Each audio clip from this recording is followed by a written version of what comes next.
What if one overlooked plant could give you high-protein seeds, edible greens, crisp pods, and even help cut down on the fertilizer you keep paying for every spring? Back in 1975, U.S. scientists saw it as a breakthrough crop. And honestly, once you see what this one vine can actually do, it's hard not to wonder why America almost never talks about it. This matters a lot more than it sounds. Because here in the U.S., we've gotten used to buying everything separately. Protein from powders or packaged foods, greens from the produce aisle, and fertilizer from Home Depot or Lowe's, like that's just normal. But here's the thing.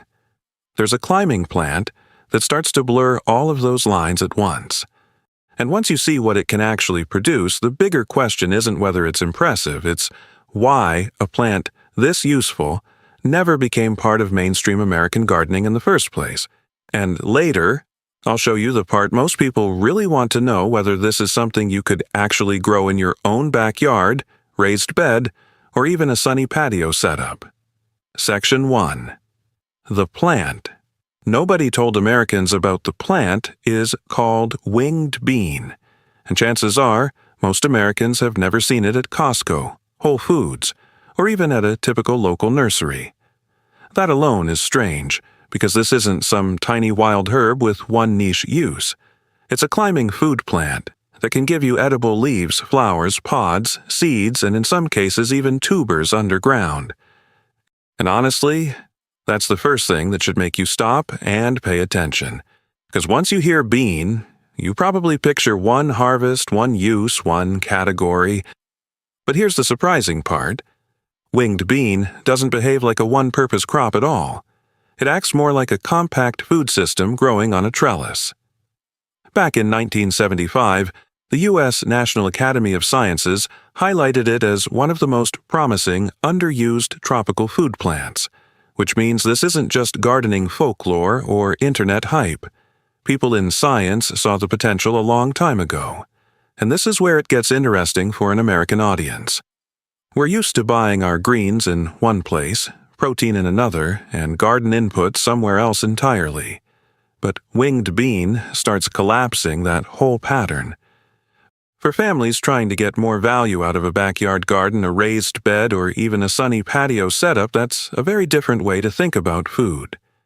Communities in Southeast Asia had already understood that for generations. Science is really just catching up to what traditional growers were already living with. If one plant can feed you in multiple ways, it deserves a lot more attention than it gets. Section 2. Why this hits so hard in America. Right now. And honestly, this story lands differently in the U.S. right now because Americans are already feeling the pressure from three directions at once. Grocery prices are up, healthy food is expensive, and a lot of home gardeners are still buying fertilizer every season just to keep a few raised beds productive. We've gotten used to solving everything separately. Protein? Buy a powder. Greens? Buy a clamshell. Soil fertility? Buy a bag. But here's the thing. Winged bean challenges that whole mindset. This isn't just a plant that gives you one nice harvest at the end of the season. It gives you layers of value. Food above ground, potential food below ground, and support for the soil while it grows. That's why it feels so relevant to American gardeners, homesteaders, and even health-conscious families trying to stretch a budget without sacrificing quality. You could easily spend $80 to $100 on protein snacks, organic produce, and garden inputs without even thinking twice. But for that same kind of money, you could walk into Home Depot, Lowe's, or a local garden center, set up a simple trellis, grab soil and containers if you need them, and start growing something that actually produces instead of just getting used up. And this is where it gets interesting. Once you stop looking at food, health, and gardening as separate categories, plants like this start to look a lot less unusual and a lot more practical. Section 3. The protein reveal. More than just a bean. Now, if you're in the U.S., this is probably the part that hits first. Protein is everywhere. High-protein snacks, high-protein cereal, high-protein yogurt, protein bars, protein powders. It's practically its own economy at this point, so When people hear about a plant they've never seen before, the first question usually isn't, is it interesting? It's, is it actually worth anything nutritionally? And here's the thing, winged bean gives a very real answer to that. Its dry seeds can reach roughly 35 to 40% protein by weight, which puts it in the same serious conversation as soy. That is not a small number. That's not pretty good for a garden curiosity. That's the kind of number that makes you stop and rethink what counts as a serious food crop. And this is where it gets interesting. Americans spend a lot of money chasing protein through heavily packaged products, fortified foods, and health-marketed convenience items. But winged bean points to a very different model. Instead of buying protein as a branded lifestyle product, you're looking at a crop that can be grown, harvested, cooked, and worked into a real food system. Honestly, that shift matters. Because once protein stops being something you only find in a tub or wrapper, this plant starts to feel a lot less like an oddity, and a lot more like a missed opportunity. Section 4. 5 foods from one plant, the part that sounds almost fake. But here's where winged bean stops sounding like a normal crop. It's not just the seed. You can eat the leaves, the flowers, the pods, the seeds, and in some varieties, even the tubers underground. And honestly, that's the part that makes this plant feel almost hard to believe. Because in the U.S., we usually think in categories. Greens are one thing. Beans are another. Root crops are something else. But winged bean starts collapsing all of that into one vine. The pods can be used a bit like green beans. The leaves give you another edible layer, the flowers add a bonus most people never expect, and the seeds bring us right back to the protein story, and it gets even better. In some varieties, there are tubers too, so this isn't just one harvest at the end of the season, it's a plant that can keep giving in stages. For a backyard gardener, that's a big deal, because one trellis can suddenly do a lot more work than you thought possible. Section 5. The tuber surprise, the underground bonus. Most people never expect. And just when you think winged bean has already done enough, here's the surprising part. In some varieties, it can also produce edible tubers underground. Honestly, that's the kind of detail that changes the whole way you see the plant. Because now you're not just talking about food climbing up a trellis, you're talking about food above ground and below ground from the same crop. Now, to be fair, not every winged bean variety is going to give you impressive tubers, and this isn't something I'd oversell to beginners. But the fact that the potential is even there is what makes it so interesting. Most people don't realize how rare that is. We tend to think of beans as one category, and root crops as another. Winged bean starts breaking those categories apart. And that matters for American growers, especially the ones who are always asking the same question. How much real value can I get from this space? A raised bed, a backyard corner, a sunny fence line. Those areas matter. So when one plant can give you pods through the season, protein-rich seeds later on, and maybe even tubers with the right setup, it starts feeling less like a novelty crop and more like a serious experiment worth trying. Section 6. The gardening advantage. Americans will care about most. It helps feed the soil. And this is where winged bean stops being just a nutrition story and starts becoming a real gardening story. Because it doesn't just feed you. Like other legumes, it also works with nitrogen-fixing bacteria, which means it can help support the soil while it grows. And honestly, that changes the value equation in a big way. Most people don't realize how unusual that feels in practice. A lot of healthy plants are basically just consumption crops. You grow them, harvest them, eat them, and that's the end of the conversation. But here's the thing. Winged bean brings another layer. It gives you food, and at the same time it fits into the kind of garden logic that organic growers and homesteaders care about. Healthier soil, smarter planting, and less dependence on bag after bag of fertilizer.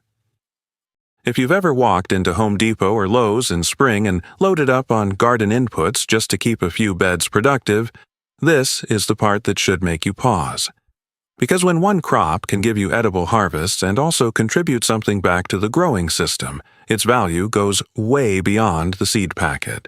And that's why winged bean feels so relevant for backyard gardeners in warm climates. It's not just another plant to try. It's the kind of plant that makes you rethink what a useful garden crop really is. Section 7. So, why didn't this ever become mainstream? And once you see what winged bean can actually do, the obvious question is hard to avoid. Why didn't this ever become mainstream in America? Why did soy become a giant industry? Why did kale become a health trend? Why do certain crops end up everywhere, while something this multi-use stayed almost invisible? Now, to be fair, not every useful plant gets ignored because of some grand secret. Sometimes a crop just doesn't fit the system people are already used to. And here's the thing. Winged bean never really fit the standard American pattern. It wasn't heavily branded.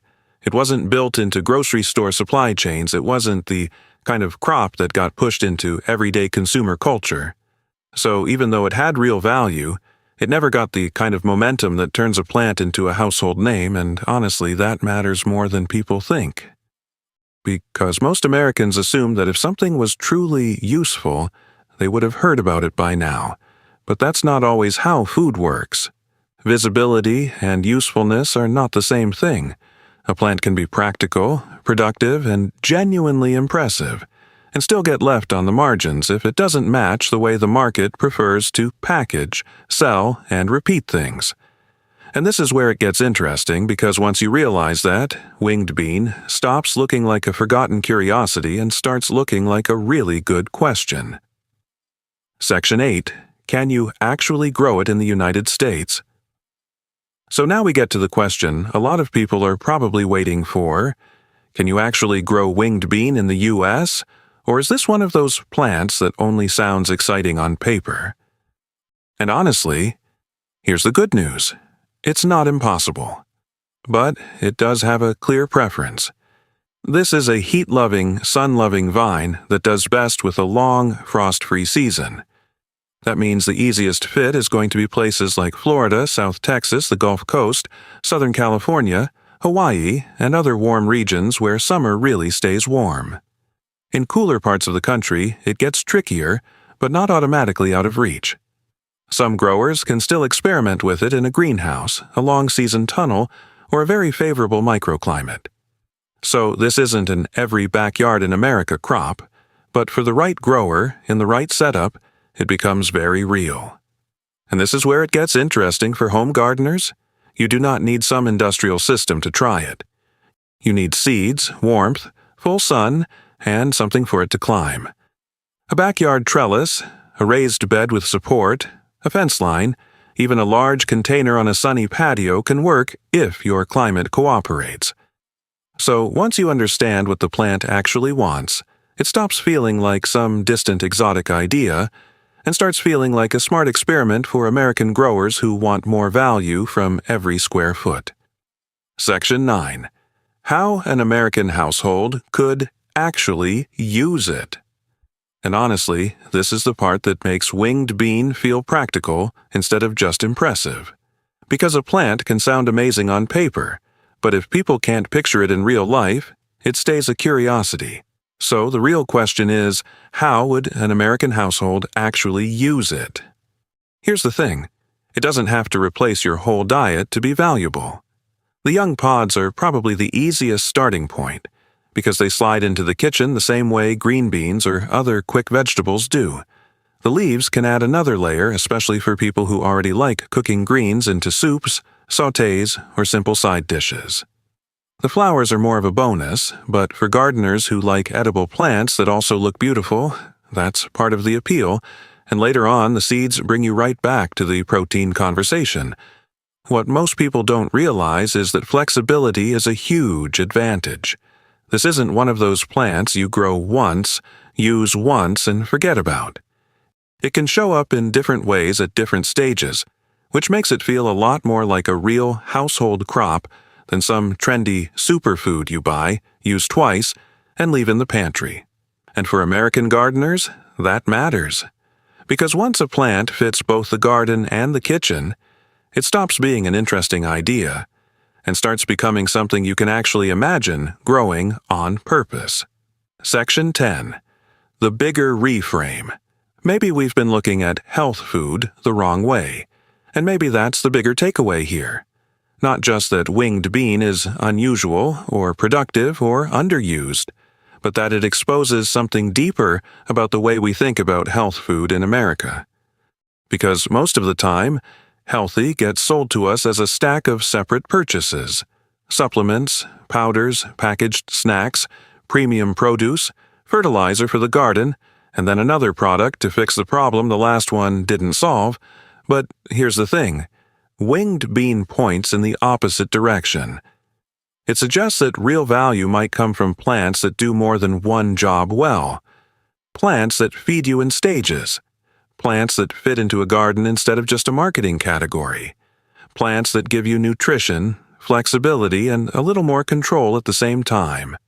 And honestly, that's a very different mindset from the one most people are used to. What most people don't realize is that this is why forgotten crops can be so powerful. They force you to ask a better question. Not why isn't everyone talking about this, but how many useful plants never became popular simply because they weren't easy to package, brand, or sell back to us over and over again. And once that question gets into your head, this stops being just a story about one bean. It becomes a story about how we define value, convenience, and health in the first place. So no, winged bean isn't just another unusual plant with a cool backstory. It's a reminder that some of the most useful crops are not the ones that got the biggest marketing push. And honestly, that's what makes this so compelling.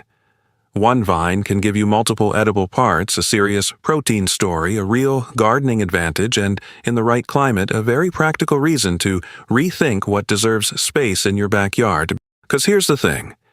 You don't always need more products. Sometimes you need better plants. Plants that do more, waste less, and give you a little more control over what ends up in your kitchen and what happens in your garden. And once you start looking at food that way, it gets a lot harder to see health as something you only buy in a package. So now I'm curious, if you lived in the right climate, would you actually try growing winged bean in your backyard, on a trellis, or even in a sunny patio setup? Let me know in the comments where you're watching from and whether this is the kind of forgotten crop you'd experiment with. And if you want more plants like this, the ones that can change how you think about food, gardening, and self-reliance, make sure you subscribe, because there's a lot more hiding in plain sight than most people realize.